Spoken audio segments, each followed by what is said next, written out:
Hey, what's happening? Ronin Man here. Early morning in the hot tub watching the sunrise. It's absolutely beautiful. Another nice day. California winter, man. California winter, dude. Yesterday, we were out after 3 o'clock working and we were wearing t-shirts, shorts. It's fucking great. Dude. Good stuff, man. Good stuff. All right, today I want to talk about demure feminine behavior. This is a very, very interesting topic that you just don't hear about. It's just when okay. I want to talk about it from many perspectives. Okay, from an Asian perspective, from a historical perspective, from my own life experience in the United States.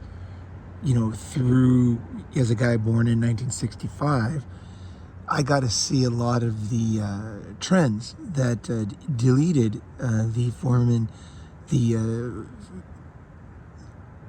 that type of behavior in women. If you look back, I'll give you an example. If you look back even to 1974, I was looking at yesterday. I just doing researching for this video. And I watched The Price is Right. They have a Price is Right special. And they're all of the girls, and of course I was too young to realize I was only 9. All the women on the show, the girls that they showed, it's a game show, so they were showing the prizes and giving away the prizes. And they were all extremely feminine. They acted in a way that you just don't see today. You just don't, it's not that the behavior that they exhibited. I can post it. You know, it's not a big deal. It's not like any special video. I am not cherry picking this video.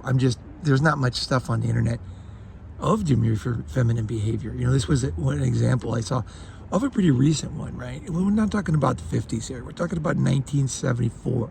60s were over, and 1974 they dressed. It was to be, you know, I tell you, demure feminine behavior is impossible to separate from female allurement or sexuality. And you saw also the clothes that they would wear. A lot of the behavior of women, let's say Western women, in the 60s was exactly or very similar to what you see in Japan today. So, you know, people will say, oh, you know, you go to Asia and you got these women acting different. And then you'll have other guys, every woman's exactly the same and there's no difference at all. What they're missing is demure feminine behavior. Now, I'm not saying demure feminine behavior has any permanent meaning. Okay, I'm going to go into really what it is. In a way, it's all an act. But it's, you know, I think in the mating game, in the survival and reproduction game, which is what the game we're in, okay, it is a very powerful tool for women. And I think a lot of women today, I believe, have been tricked that they don't use this tool. They don't understand this tool. And they're not capable of utilizing this tool unless they're dealing with a very low-level guy, okay? Because demure feminine behavior it's not an inbred trait. It's not something that people are born with. Women are not naturally demure. It is something that has to be trained into them, okay? And it's the same, I think it's the same for we as humans, and oh, you know, women have to be trained, you know, the men too. We are trained by our parents, okay? Your parents, that's what raising you is. They are training you to be ready for the world, okay? And men and women get training, sometimes the same, sometimes different. But that training is, to the best of the parents' knowledge, an attempt to prepare the kid for the realities of life and to succeed, right? That's what parents want. Parents want their children to succeed, and they will teach them the things that they think that will be beneficial to them. Now, demure feminine behavior, even in the old days, and a lot of guys, young guys, you don't understand this. A lot of young guys think that women were just naturally demure at some point, and then along came womanism and the different waves, and that was the end of it. That was what changed everything. It's not true. It's always been a trained thing. It's always been difficult. And there's always been women who really were not, either didn't want to do it or were not capable of doing it. And they're both exist, both those two types, which are very different. There's always been women like Madame Curie, who, was a huge, it was penicillin, she invented. But, there was women who were scientists. There were women who were, it doesn't really, the key thing is that archetype of woman always existed and was always accepted. It was always understood among men thousands of years ago, hundreds of years ago, that there are women who just don't fit. And it's like, okay, those ones, they do something else, right? And it's so weird how there's this belief that in the past everybody was evil or something. It's not true. There was always, society just kind of bends based on what is the best way to go at the time, right? People are flexible. They always have been.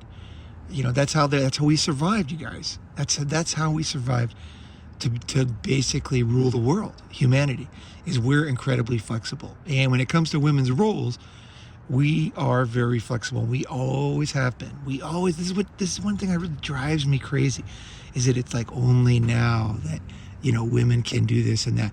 If you look in history, there are so many examples. And what's funny is a lot of movies are about these people. At the same time as they argue that this was like a special person, the only one, and that leading the way. It was just an archetype that always existed. There were always women who acted like men, who were very good at typically male skills, and that were accepted by men. There always were. The word tomboy is as old as the hills. And tomboy is exactly that. It's that personality, of woman who enjoys the competition. She likes climbing trees. She's physical. She's going to play with the boys. She doesn't want to play with dolls. And, that is just, I encourage that. I encourage everybody to find their true self, okay? And people that just don't fit in, they just don't fit in. It's a waste of time. Don't waste your life energy trying to be somebody or not. But, okay, that being said, that there are people who don't fit, can't do it. At the same time, the large swath of humanity, benefited from a female population, benefited from learning and incorporating demure activities, demure behavior. And what is demure behavior? A lot of the current zeitgeist thinking is that it is some kind of a real, what do you call it? It's just like a real denigration. It's the worst thing. But you just got to ask yourself, whenever you see a very effeminate man, what is he doing? What is different about him? Okay, because the guy's wearing, he's wearing a dress. He's talking a different way. He's wearing makeup. What is different? Like, what is that he's doing? Okay, that, some people don't like you guys know, I just don't care. Okay, I just literally think it's fine. I've always known there's always been, also when there's been masculine women, there's always been feminine men, always. It's not new. There's nothing new about it. There is actually a painting of a Chinese emperor getting, this is a graphic picture, getting drilled in the back by his, I forgot the guy's name, but it was his assistant guy. And it was well known. That dude was into it, right? And the thing is that is an old painting. And the reason why that painting still exists is because it was accepted. Not for every guy, but it was accepted that there were guys that just were a certain way, and it was hopeless to try to change them. And that's the same thing with women. It always has been this way. It is as old as the hills. Every generation thinks they're new, and oh my gosh, nobody did this before, and this was unknown, and this and that. It is not true. It is not true. It is not true. Always in history, there have been individuals who do not fit in, and at the same time, they were just kind of grudgingly accepted. Like society wants you to be a certain way, but if you're just not, you know what I mean? It's just like, what are you going to do? It's like everybody likes, or not everybody. I say most men prefer a smaller, petite female. Women prefer a taller man than them, right? But at the same time, if a girl's 6'7", she's gonna get dates. Society might not like the fact she's 6'7" and beefy, but that's just the way it is, and that's the way it is. It's not gonna. Obviously, there's nothing you can do about it, right? So, society has always accepted this, always, either in physical attributes or in like persuasion, right? This idea that in the past we were just these terrible people, and humans were just terrible, terrible, terrible. I'm not saying that there was not there were not institutions that would openly discriminate. Okay, don't get me wrong. I'm not saying it was some kind of a free for all. You could do whatever you wanted, but I'm saying society as a whole, neighbors, church, everybody just kind of knew that there are people who just, and then they were not talked about, but they were just different, and that was the way it was. And it's like, what are you gonna do? And and so, with demure feminine behavior, we have the what do you call it? The exemptions, the unusual people who don't fit into society's standard cookie cutter thing, right? Talked about that enough. Let's talk about the mainstream. So the mainstream. So one of my friends has a daughter. Okay, now she is a tomboy, 100% tomboy. And I've stayed at his house. I've watched her in action. She's oldest, and she's much taller than her brothers. She's got 3 brothers, and we would catch her just giving them a beating, right? Just giving them a beat down for something, right? Because she was bigger and she could intimidate them, and that was accepted. As she was younger, like elementary school, junior high school, that was accepted.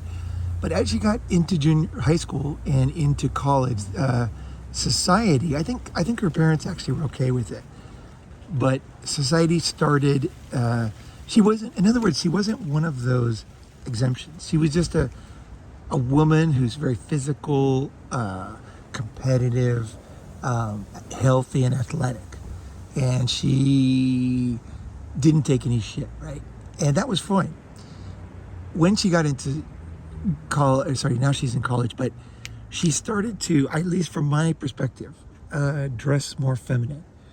I saw her wearing a kimono.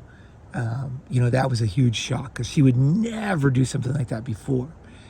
And society had started to, and I think she is my guess, started to understand that there was benefit in playing the demure feminine role, okay? Because it is a role. Now, some guys will say it's a role, doesn't mean anything. It's fake. And that is true too. Okay, so if you ever get married to a Japanese woman, you'll see that when they get, and I'd never got married, but my friends have told me plenty of examples. So when they date, she will have the demure feminine behavior on overdrive. Okay? And then, as soon as they get married, she will cut her hair off. It's one thing. So that's a physical aspect of demure feminine behavior, because it's something that men like. Men like short hair. Long hair in general. You ask me what looks better? Long hair. Unless her hair is a rat's nest. Okay, if her hair is hopeless, then it's kind of, there's nothing you can really, you may as well cut it. It doesn't, it's fine. It doesn't, it's whatever, but any woman who has nice long hair is going to look better in long hair. That's it, period. There's no, should I cut my hair? No, Now, I never say that. As I said earlier in videos, that is my preference, and I will act on that preference. But I am not the guy to control women. So if somebody does something that's not in there, it makes them less attractive, that's totally fine with me. That's their choice. But I will start looking for somebody else. That's it. I mean, I'm not interested in a masculine looking woman. I'm just not.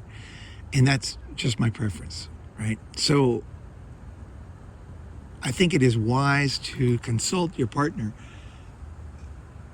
if you have a real man, because a real man will tell you, he'll say, go ahead and do what you want. It's fine, but I'm just not interested in that. I chose you. You look a certain way. I like that, and if you dramatically alter that, whether you get like serious body piercings, shave your head or whatever, I think that's totally fine. I encourage you to do that, but I'm not going to stick around. I'm not into that. Like, that's not my, as a man, we only really have one female, essentially.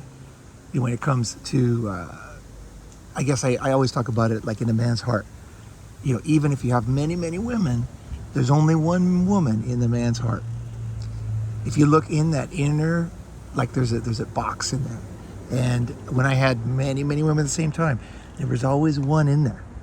And then she would shift out to be another one. But there would always only be one. And as soon as there was something extremely unattractive about her, if she gained weight, if she cut her hair, I was very sad, because that, you know what I mean? I'm not into that. that's not my thing. And I also know that I have a lot of options. So I don't have to put up, just like I don't want her, okay, I don't want a woman to put up with me.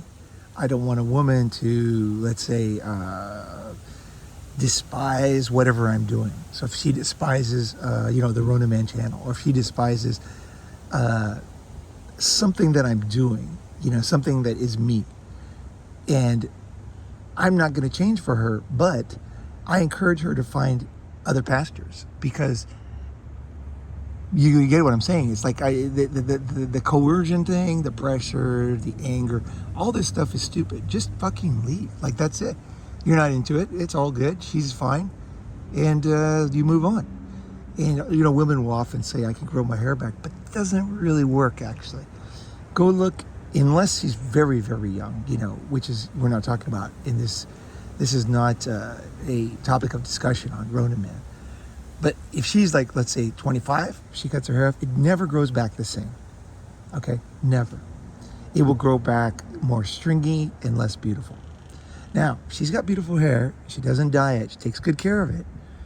And, she eats well. She sleeps well. She drinks a lot of water. She keeps herself in a good mood, Her hair will grow very nicely. But the minute that all goes astray, it'll start to get stringy. And when you cut off hair, there's something about it. It just doesn't come back the same. And so, for me, it's kind of like, okay, you did this. And it would be similar to, I think it's similar to if a man comes home from work and he's like, baby, I'm going to quit my job, and I'm going to follow my dream of, being a poet. And he shows her some poetry, and he's like, I'm going to become a famous poet. We know what happens in that position. It's just like every guy here, there's a reason why guys don't follow their dreams, because the women leave, okay? There's what a lot of women, people don't talk about. When a guy follows his dream, okay, women leave. Okay, that's it. They do. And at some level, I think men accept that, And also, for myself, again, you want Ronin thinking, I'm like, okay, that's totally great. Because I don't want to keep this on life support. Like, I don't want to go into another mode where I have to, like, try extra hard. Like, if she doesn't like the basic me, then that it's good that she finds somebody else, right? Or if she doesn't want what I want, so maybe I don't want to get married, right? If she wants to get married, then I encourage her to go and find a guy. She can bone me if she wants, but I encourage her to go find a guy and get married. That's what she wants, right? So I'm not going to change for her, and I don't want her to grudgingly accept me. See, I want someone who accepts me completely for what I am. And so does she. And all humans do. Okay, so the way guys get so off track is they start compromising their own values. And they think somehow that's like I think women think that's like bad boy. So don't tell the women the secret, but the secret is this mindset that I'm talking about right here. Is that you're not angry. Of course you're not angry. I mean, why would you be angry if somebody made a choice that made them less attractive? You might be you might be sad just because you thought, this was going well. But, you just like the economy goes down and the stock market, you're like, okay, I don't like the fact the stock market went down. I'm not going to invest in stocks now, but I'm not going to give up on life, or I'm not going to try to change the stock market, right? I'm just going to say, okay, that stock is, I don't want that stock anymore, right? Things have changed in that stock, the attractiveness and the future growth potential of that stock, because in this case, we're talking about a partnership, right? So when you have this cold, you gotta be cold on this one, because if you get emotional, you will start arguing with people, trying to change people, and this is exactly what women hate. Women hate that. They will cheat on you so bad because you're trying to control them. And I never try to control women. That is not my game. I let them go. And I'll tell you something, the women that know me well, it's much more powerful than these guys who complain and don't do anything. Because they know, girls know, and this isn't for the channel, this is the fucking truth about me, 100%, is that I will not change this mindset. It's a very simple mindset. It's a very pure mindset. It's a very truthful mindset. And I also believe the same thing about her. Okay? It just doesn't work anymore. That's it. It's over. If I'm not sexually, part of the reason why I choose a woman is because I think, you know what? This is what I think as a guy. This woman, for whatever reason, okay, in my life when I've stayed with, kept a chick around for a long time, I thought to myself, this chick, I can drill this chick.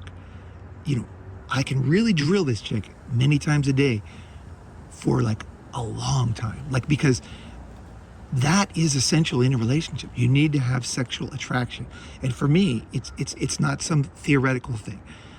I could theoretically think she's attractive, but if my body doesn't respond, and for me, it's like I want to just pound her hips into the mattress, down to the center of the earth. Like, if I have that feeling with her, it doesn't matter what she looks like. It doesn't, it does none of that. If I have that primal urge with her, when I see her, her clothes are coming off, and we're gonna fucking fuck, right? And if I have that is a very, very natural thing for me. I used to be able to do this with any woman when I was very young. But now I know that I can do it once or twice with pretty much any woman, but long term it ain't gonna happen. So I look at them through that kind of glass of, does this woman, whatever she has or whatever she does that combo make me want to pound her hips? And I don't mean that like that's what I'm gonna do. I mean, it's that primal urge.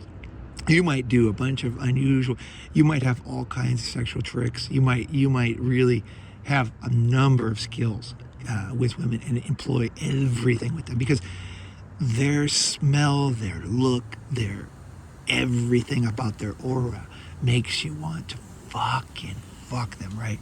And just come on them, right? That is what you want in a girl. That is what you want.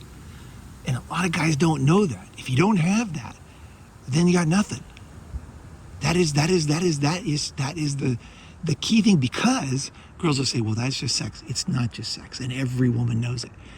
There is something about her that drives you crazy long term. And every honest woman knows that is very important. Okay, especially if you're a high value guy.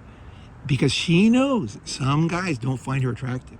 If a girl's honest, they might look the same as you, they might have the same things, but you don't feel the same way about them on that primal urge. And women value that. They value that in a relationship. And guys, I really recommend you value it. If that's not there, it's all fake. It's like a long distance relationship. There's nothing there. You got nothing. Wake up. Anybody in a long distance relationship, you got nothing, my friend. There is no relationship. There's no such thing. You're with them, and you're into it, right? You're into it. It doesn't matter what other people think. It doesn't matter even what she looks like. It is the certain feeling you have. But what what I found, okay, is that demure feminine behavior is really the frosting on the cake for that. I can have a genetically superior woman who's just perfect in every way. She's got everything I want. But if she doesn't have that ability to be demure, okay, I just can't have that feeling with her. I just doesn't. It may be short term, maybe my logic says I should, but it doesn't work. Okay, so here's what I'm saying is, let's go back in history now. In the old days, right, long time ago, there was finishing schools. Okay, they still exist. China has finishing schools, and they would send young women to go to this school, and they would teach them how to basically be feminine. Okay, and again, the skills are not natural. How to be demure. Okay, I should say, how to be a demure, express demure feminine behaviors. It incorporates everything in a girl, and that's why it's so difficult. Actually, it is not something. And here's what modern women understand. Is it's not something you can put on and put off. It is that difficult. And let me give you some examples. So in Japan, demure feminine behavior has been, since the dawn of time, taught. Women are taught by everything in their society, the little aspects of being, of demure feminine behavior. It includes the way they hold their hands to their mouth, the way they'll like cover up a big smile, and then they'll go like this for no, instead of, and they'll giggle, they'll do this, and their eyes are fluttering, fluttering a certain way. They'll turn a certain way. They'll just turn, they'll do something that, and the thing is modern women really don't understand the complexities because it's been lost. It's like great cooking, great traditional cooking. A lot of that knowledge has been lost because cooking is hard, man. It's fucking difficult. You know how hard it is to really cook good? You might get lucky with a dish here or there, but to really cook well, man, it takes a day, man, often. And you got it is just hard work. Now, that contradicts with some ideas I have, which is that a good chef can make anything out of anything real fast. And I think that a really great chef, a true cook, I'll say, is somebody who can focus on a very laborious, difficult task of making the highest quality raviolis ever, and at the same time can whip up some Chinese food that's just freaking awesome, really fast. Okay, some fried rice, some fried something. Those don't take a long time. So there are types of dishes that can be made absolutely dishes very quickly, but to make certain dishes well, it just takes a lot of time, and women and men end up with arthritis and things like that from just the repetitive chopping and things like that, the movements, right? So it's a really serious thing, and it takes a lifetime of study. Any serious chef will have over 100 books in their bookshelf that they refer to, and they're always looking at. When they make something, you think it's just fried, but it's not. It was first steamed for like a couple minutes, then it was put in the oven for a few minutes, then it was fried a little bit with the garlic, then it was taken out, separated, and then it was done this and that, and finally it went into a soup, right? So people that, it's the Dunning-Kruger effect. People that don't know, they're like, oh, I made the best spaghetti, right? That's fine. I mean, I think it's great that people try to make stuff. I'm not making fun of them, but the reality is that it is difficult to make good food. It is. It's really difficult, and it's laborious. That's why people don't do it, okay? It is very difficult. Now, demure feminine behavior, I would put in the same category. And I would say there's different types. I'm going to break down the types of demure feminine behavior. Okay, one of them is somebody who grew up in a society that values that and that enforces that on TV and the media, in their family, in their neighborhood, their friends, in school, and that behavior is constantly taught. And there's reward and punishment for breaking those behaviors, we'll call them. Those different behaviors. They're either in the form of ostracism or, the things that women do to keep each other in line, right? Singling them out. Oh, she's like a bull in a china cabinet. There's ways that women, she's like a big ox. Women do this kind of thing to keep other females in line, right? And this is a common thing, and it's easy to, or also if somebody gains weight, there's another thing. In some societies, that is like, hey, no, that's no good. In Japan, you know, when I went to Japan, I'm telling you, you could not buy clothes for fat people. Like, they didn't exist. Like, I knew people who lived in Japan, and I know people that were not even overweight. They were just what we would consider like kind of athletic look, you know, where they're kind of like just a little bit thicker and stuff like that. They couldn't get clothes. I know a girl personally. She walked into a clothing store in Tokyo, and she went into the clothing store, and the lady working there, she showed like her arms out to the side, like huge, like a huge obese person. She goes, "No clothes here, no clothes, too fat." And this person is not fat. I mean, even by our definition, right? But that was the way it was, man. Japan was very strict about what is a feminine, you know, and it all goes back to this. You know what it goes back to? It goes back to, could they wear a China dress? That's the main thing. If a woman could not wear a China dress, then there was something wrong. And a lot of women would say, I can't wear a China dress anymore. Even though we're in Japan, there was a China dress, what they called it, you know, because kimonos got slowly larger. China dresses stayed the same. And so when you got a dress from China, it was going to be small. It was for a petite Asian female. And that, if you could not fit into that China dress, you were in a different category in men's minds and society's minds. And so people would really take it seriously to keep where they could wear that China dress. That they had to, you know, if they could wear that China dress, it was all good. And a man was happy. And they get married. And, okay, so it incorporates your physical body, demure feminine behavior. It incorporates the way you move, your eyelids, the way you turn, the way you bow, the way you subtly manipulate your body, okay? It incorporates the way you talk, different words, different ways of speaking.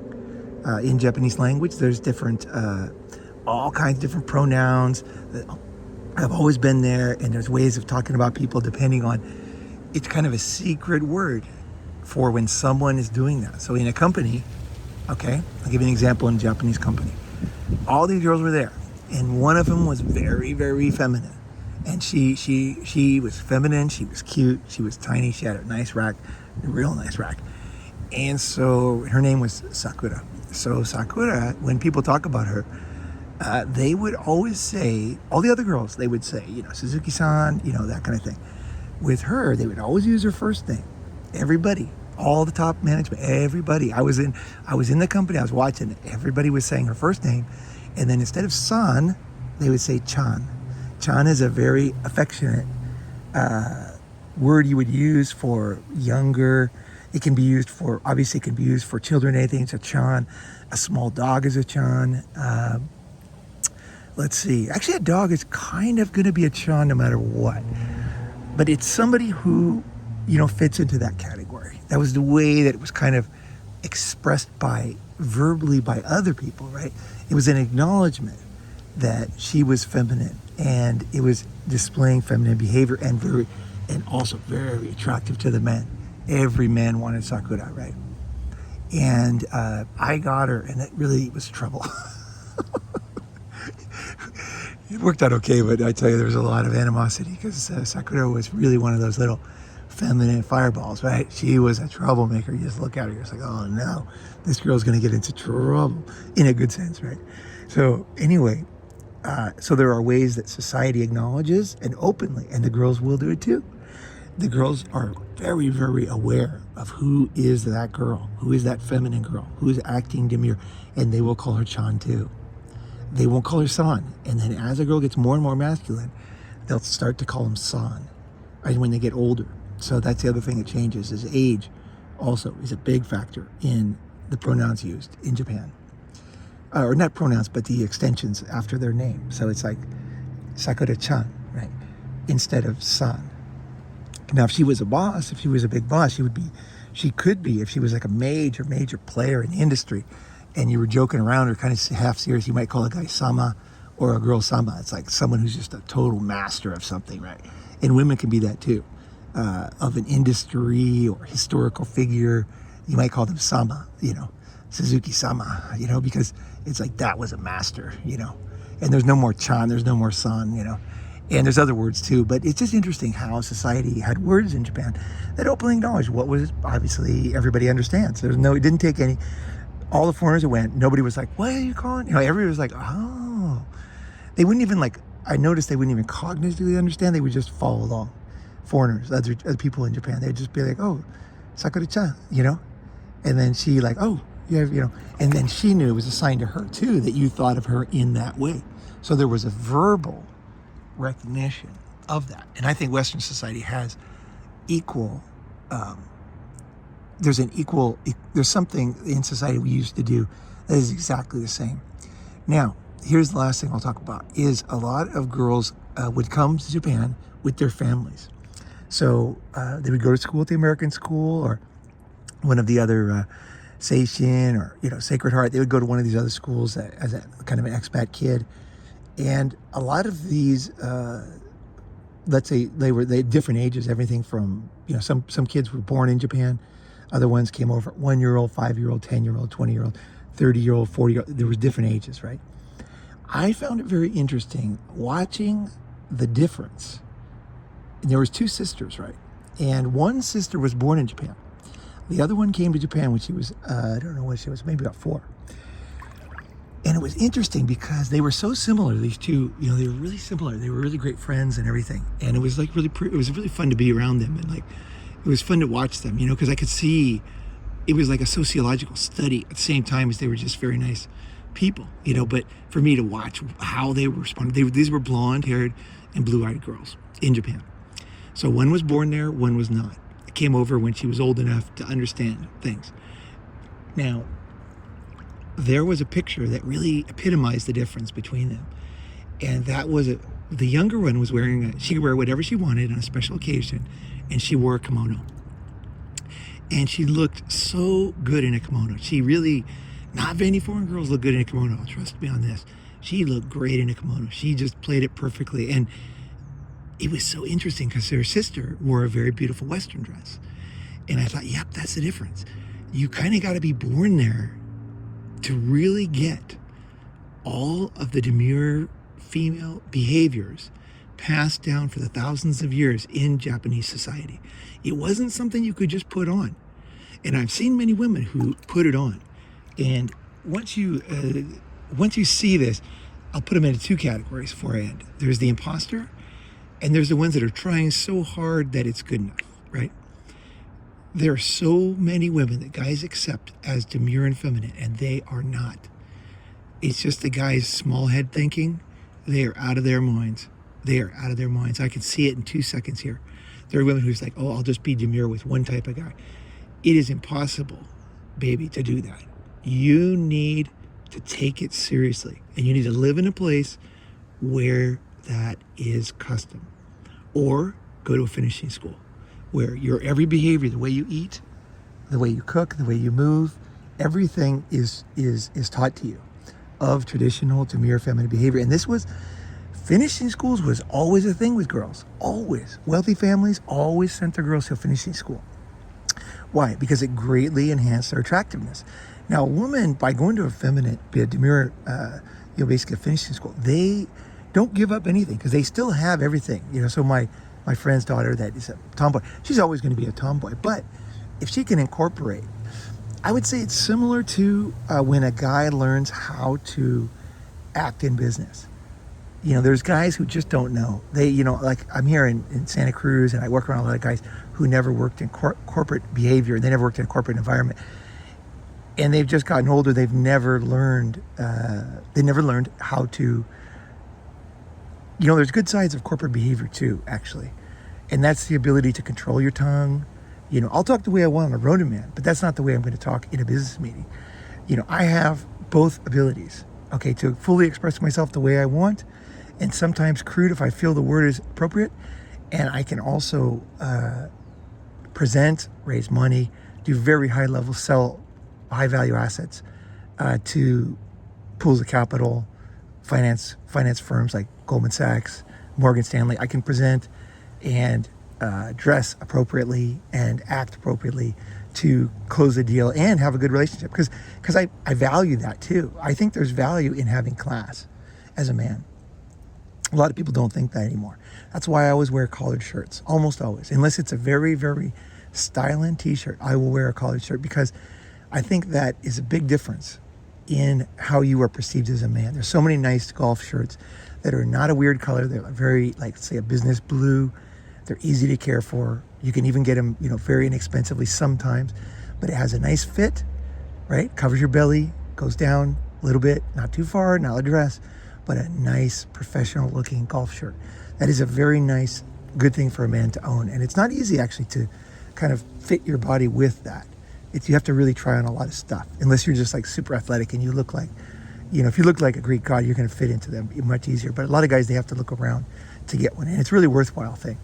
Having class, having the ability to turn things on and off is very valuable. And I will give that to women, is that there's a lot of women who they know how to, they've been trained. Usually they come from a good background where they had that kind of young, and then they went out and fought it out, and then in the world, but then they also have this understanding of men and understanding of their value, right?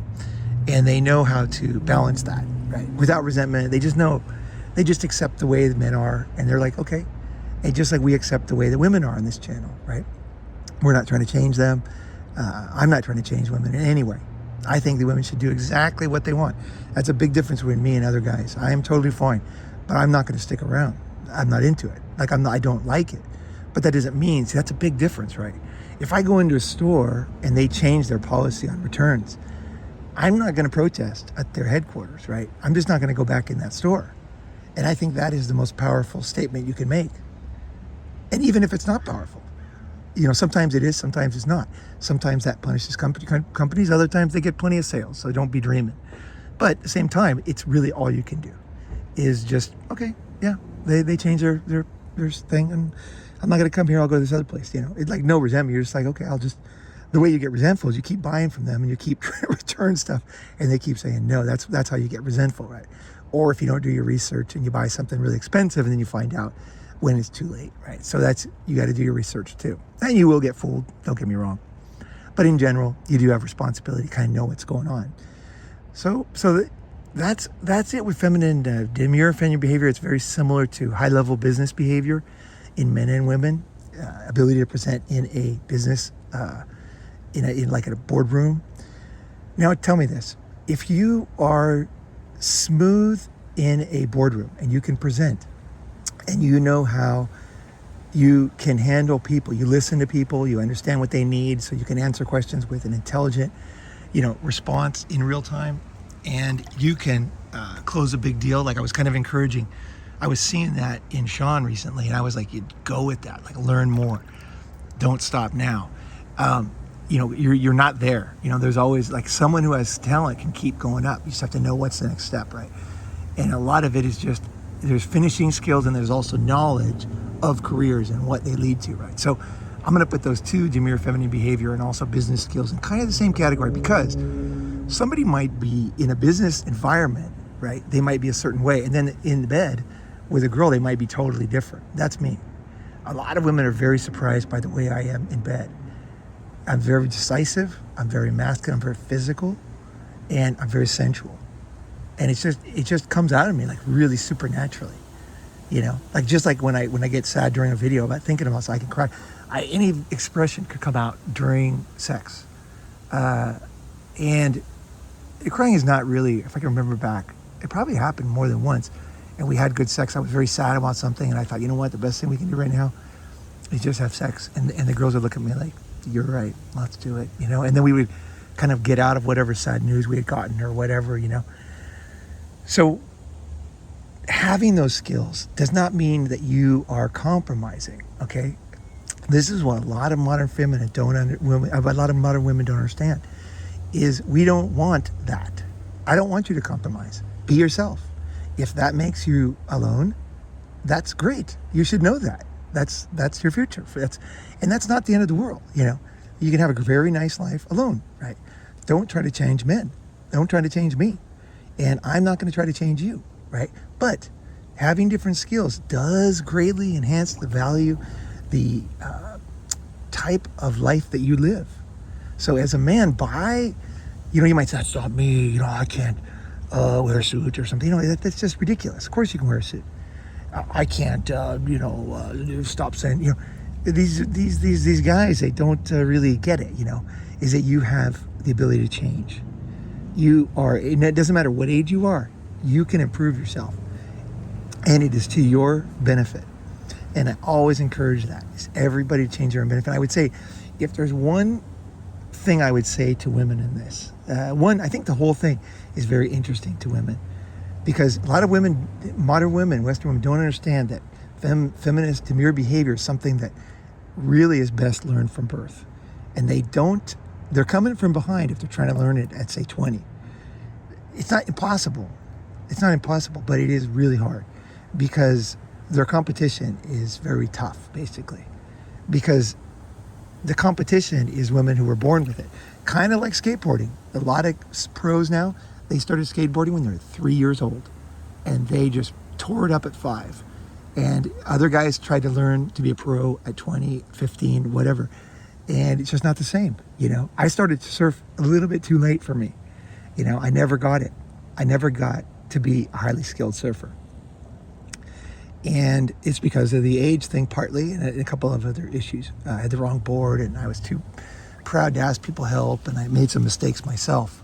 I needed to go into a finishing school for surfing. That's what I should have done in high school.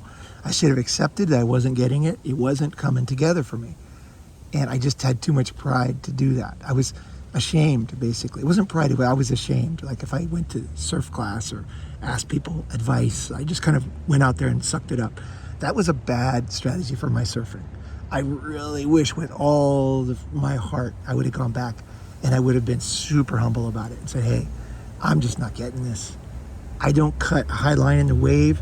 I don't get the speed you guys get. I don't know how you're hitting the lips so hard. I've been able to do that. And this move or that move, and it's like, if I would have done that, I would have, because I'm athletic, I would have be able to do that now. So it was my own kind of shame. For me, it was shame. I was very ashamed that I was not as good as my friends. And then it only got worse for me. So I recommend to people this touches is to let your shame go, deal with the shame you have. If you have ego on the other side of the spectrum, that's stopping you. You got to work on that. But if you just feel ashamed for being wrong, if you're raised that way and you have kind of that perspective, you just need to say, there's nothing, talk about it. Say there's nothing shameful about, hunting bears my whole life and not being a good bear hunter, right? I think it's an enormously freeing thing for me. I first said it on Ronin that I'm not a good surfer. That for me was huge. And I opened the door for the chance that I will find the right person in the right environment, and we'll just go through a bunch of boards. We can work together. I can slowly start to improve my skills with an honest eye, no dreaming, right? So that's what I would say, guys, is that all those things I just said, I think there's a lot of value in this one for men and women. And it's just a maturing thing. It's a mature viewpoint. And it's also a decisive mindset. If you are this way with yourself, don't put up with somebody else. If you're the type of person who fixes yourself, you're honest with yourself, don't put up with friends or anybody you date not being that way. Just not honest. You say, you might say something, you don't like some behavior. If they attack you, that's pretty much it, because they're not getting it. You're really telling them on it. You're going on a limb. You're really reaching out. You're being super honest, and they're attacking you. That's when you got to go into the bathroom.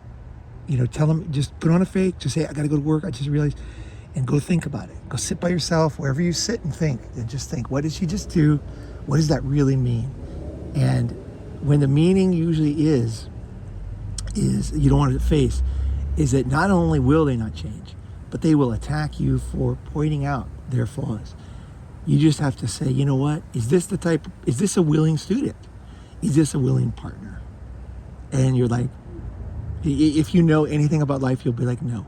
If you've ever had students, you'll know that some students will just not get it. You could have a class of 40 Nobel laureates, and there'll be one kid who just doesn't get it. And they don't want to get it, and they can't get it from you. So whether it's their own internal skills or you're not the right teacher for them, that could be your fault, right? There are people who can be reached by other people. You have to be open to that.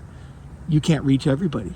So that awareness allows you to let them go, right?